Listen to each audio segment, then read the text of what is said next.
Xin chào mừng tất tất cả các anh em đến với channel của mình nha.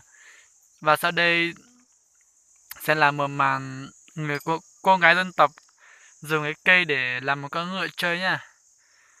Và hầu như là đây nói chung là nó cũng không phải là dễ đâu, mà nói chung là rất là khó luôn đấy. Nhà mời anh em cùng thưởng thức cái cách làm của người cô gái dân tộc nha. Nói chung là hôm nay là ngày nghỉ nên rảnh nên ra đây chơi tí. Mời tất cả các anh chị em tham khảo nha.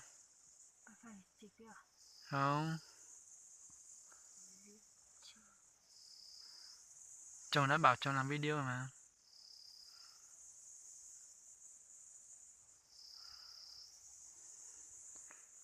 Koji can't only. Dễ thôi, phải đơn giản thôi.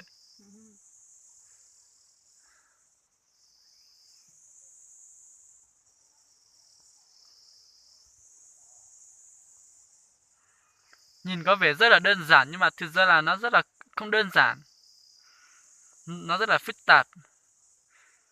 Phải có những bàn tay khéo léo của những con người.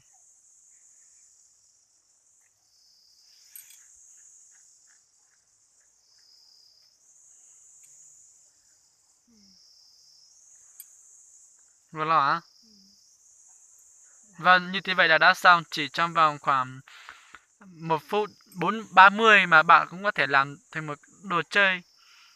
Và những cái cây tự nhiên rất là đẹp các bạn xem ạ. Đây, mời các bạn xem ạ, nhìn rất là đẹp đúng không ạ? Bye cho nó bạn.